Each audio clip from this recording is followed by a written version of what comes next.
Haleluya, jemaat yang Tuhan kasihi.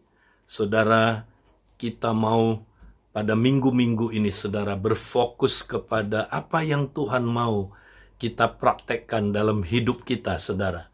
Saudara, masa-masa ini saya percaya adalah masa di mana Tuhan izinkan kita mengalami masa sukar yang belum pernah terjadi sebelumnya, saudara. Nah, ini merupakan tanda-tanda bahwa Tuhan sedang mau melakukan sesuatu yang amat luar biasa, yaitu kebangunan rohani yang besar. Akan ada tuaian yang besar yang Tuhan siapkan bagi kita. Karena itu, saudara, apa yang perlu kita lakukan? Mari, saudaraku, kita tetap tekun berdoa.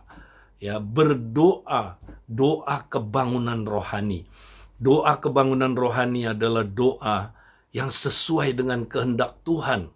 Kalau saudara kita baca dalam 1 Yohanes 5 ayat 14 sampai ayat 15. Dan inilah keberanian percaya kita kepadanya, yaitu bahwa ia mengabulkan doa kita jikalau kita meminta sesuatu kepadanya menurut kehendaknya. Dan jikalau kita tahu bahwa ia mengabulkan apa saja yang kita minta, maka kita juga tahu bahwa kita telah memperoleh segala sesuatu yang telah kita minta kepadanya. Nah, saudara, kalau kita mau doa kita adalah doa yang efektif, yang akan, saudaraku, menghasilkan kebangunan rohani yang besar, maka kita harus sepakat dengan Tuhan. Bukan hanya sepakat dengan sesama. Ini yang disebut doa sepakat yang efektif. Kita sepakat dengan sesama, saudara, tapi kita juga sepakat dengan Tuhan. Ya, sepakat dengan Tuhan artinya, saudara, doa-doa kita harus sesuai dengan kehendak Tuhan. Barulah doa yang demikian Tuhan jawab, saudara. Nah, seringkali kita berdoa di masa pandemi ini, saudara. Doa kita tidak sesuai dengan kehendak Tuhan. Doa kita tidak lahir dari iman, tapi kebanyakan lahir dari ketakutan, lahir dari kecemasan, lahir dari kebingungan, lahir dari keraguan-raguan kita. Kita berdoa, Tuhan, singkirkanlah pandemi COVID-19 ini, saudara. Kita sudah belajar bahwa, saudaraku, Tuhan bilang, berawas-awaslah, ya. Katanya, saudara, jangan gelisah hatimu, karena segala hal ini harus terjadi. Nah, kalau itu harus terjadi, saudara, itu dalam kedaulatan Allah. Allah mengizinkan pandemi COVID-19 ini juga karena konsekuensi dosa yang dilakukan oleh manusia. Itu sebabnya, saudara, kalau kita mau berdoa, doa kita jangan lahir dari keraguan-raguan, dari, saudara, ketidakjelasan, dari ketakutan kita, kegelisahan kita, kebingungan kita. Mari kita berdoa seperti yang dikatakan Yakobus, saudara, berdoa yang lahir dari iman. Artinya kita doa sesuai dengan kehendak Tuhan.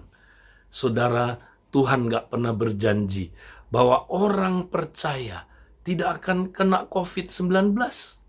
Mungkin saja ada di antara kita kena COVID-19, saudara.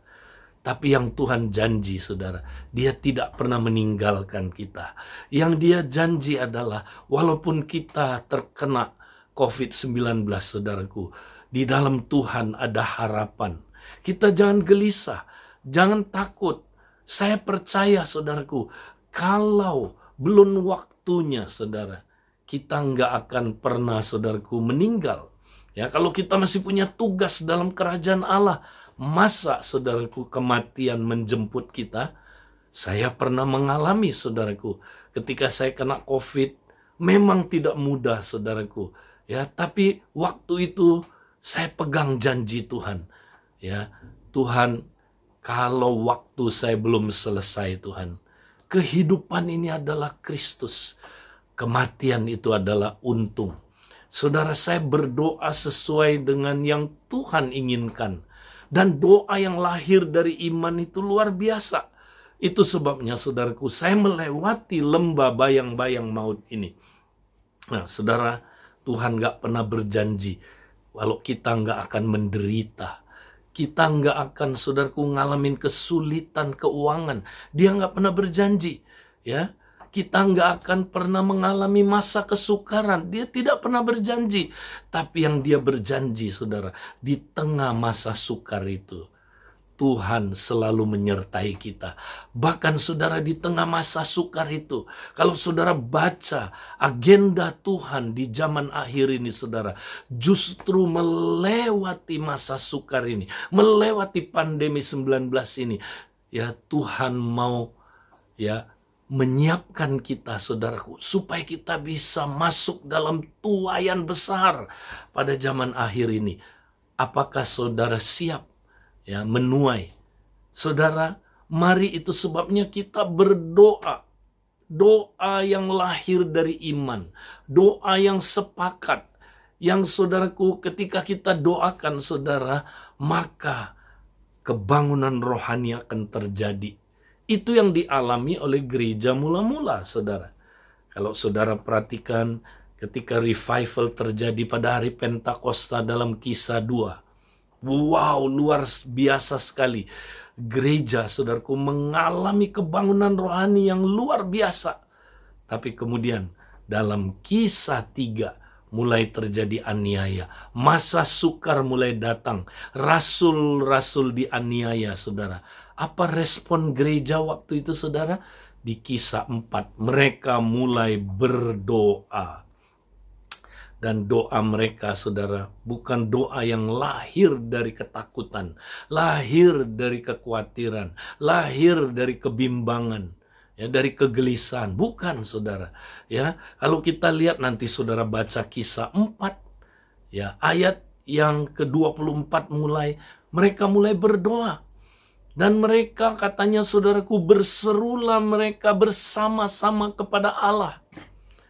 Dan ketika mereka berseru, saudara, Tuhan memberi mereka pencerahan. Tuhan memberikan mereka ayat Mazmur pasal 2, saudara. Dan ketika mereka doakan Mazmur pasal 2 ini, saudara, wow, luar biasa, saudara. Di Mazmur 2 itu, saudaraku, dikatakan meskipun, saudaraku, ya, bangsa-bangsa mereka-reka perkara yang sia-sia, raja-raja dunia bersiap dan para pembesar berkumpul untuk melawan Tuhan dan yang diurapinya. Dengar, saudara, ya, walaupun Herodes dan Pontius Pilatus beserta bangsa-bangsa dan suku-suku bangsa Israel melawan Yesus hambamu yang kudus, yang engkau urapi. Tapi di dalam Mazmur pasal yang kedua dikatakan Allah di surga tertawa, saudara. Ya, tertawa. Kenapa, saudara? Ya, Tuhan lucu lihat, saudaraku, apa yang dilakukan oleh bangsa-bangsa, suku-suku bangsa, bahkan pembesar-pembesar. Mereka pikir mereka bisa, ya, saudaraku, melawan Allah dan yang diurapinya. Enggak bisa, Allah tertawa. Bahkan, saudaraku, ya, kemudian, saudara, gereja mula-mula berdoa demikian, ayat 28. Sebenarnya mereka lakukan ini, ya, adalah untuk melaksanakan segala sesuatu yang telah engkau tentukan dari semula oleh kuasa dan kehendak-Mu. Wow, ternyata, saudara, apa yang direka-reka oleh bangsa-bangsa, oleh saudaraku, pejabat-pejabat, oleh raja-raja, itu, saudaraku, bukannya bisa mengalahkan Allah yang diurapinya. Nggak bisa, saudara. Justru itu diizinkan Tuhan terjadi untuk melaksanakan segala sesuatu yang telah ditentukan oleh Allah dari semula. Justru mereka, saudaraku, membantu untuk saudaraku, ya, terjadinya penggenapan rencana Tuhan yang udah ditentukan dari semula. Nah, rencana Tuhan, saudaraku, yang Tuhan tentukan dari semula adalah supaya Injil Kerajaan, saudaraku, diberitakan kepada segala bangsa, ya, menjadi kesaksian, dan barulah nanti Tuhan kembali, saudara. Ya, jadi, saudara, semua yang terjadi hari-hari ini itu sebenarnya menuju kepada penggenapan Injil akan diberitakan. sebagai kesaksian kepada segala bangsa. Makanya saudara, gereja mula-mula berdoa demikian. Ya, ayat yang berikutnya dikatakan, dan sekarang ayat 29, ya Tuhan, lihatlah bagaimana mereka mengancam kami, dan berikanlah kepada hamba-hambamu keberanian untuk memberitakan firman-Mu. Ulurkanlah tangan-Mu untuk menyembuhkan orang, dan adakanlah tanda-tanda dan mujizat-mujizat oleh nama Yesus hamba-Mu yang kudus. Dan ketika mereka sedang berdoa, goyanglah tempat mereka berkumpul itu, dan mereka semua penuh dengan Roh Kudus. Lalu mereka memberitakan firman Allah dengan berani. Saudara-saudara, justru lewat kesulitan, kesukaran, aniaya yang dialami saudara, justru gereja mula-mula, ya, saudaraku, dibantu, di mana mereka akan, saudaraku, ya, menggenapi segala sesuatu yang telah Tuhan tentukan sebelumnya. Wow, yaitu saudara, membantu pemberitaan Injil, membantu, ya, firman Tuhan makin disebarkan, ya. Makanya mereka berdoa, Tuhan, lewat ini Tuhan, beri kami keberanian untuk memberitakan firman-Mu.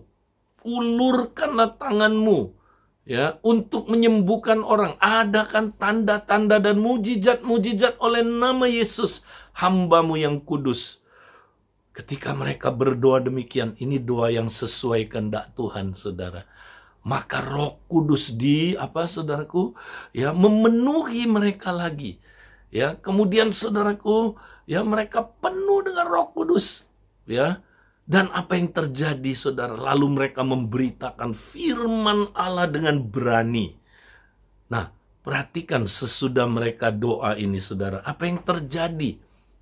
Saudara, mari kita bandingkan kisah 2 dengan kisah 4 sampai kisah 5, ya, yaitu saudara, ketika sesudah gereja berdoa dengan doa revival, saudara dapat melihat, ya, kebangunan rohani besar terjadi, kualitas gereja bertambah. Wow, sebelumnya di kisah 2 semua orang takut akan Tuhan, tapi sesudah doa kebangunan rohani, dikatakan seluruh kota takut akan Tuhan. Kisah 4 dan kisah 5. Di kisah 2 banyak mujizat, tapi sesudah mereka doa kebangunan rohani, di kisah 4 dan 5 semua orang sembuh. Ya, orang yang terikat kuasa gelap semuanya dilepaskan. Wow, ya, di kisah 2 mereka tetap bersatu. Tapi setelah mereka doa kebangunan rohani, di kisah 4 dan 5 terjadi persekutuan yang erat. Mereka sehati dan sejiwa. Ya, di kisah 2, saudaraku, mereka menjual harta mereka. Tapi di kisah 4 dan 5, semua orang menjual hartanya. Wih, luar biasa. Di kisah 2 mereka berkecukupan. Tapi di kisah 4 dan 5 dikatakan tidak seorang pun berkekurangan.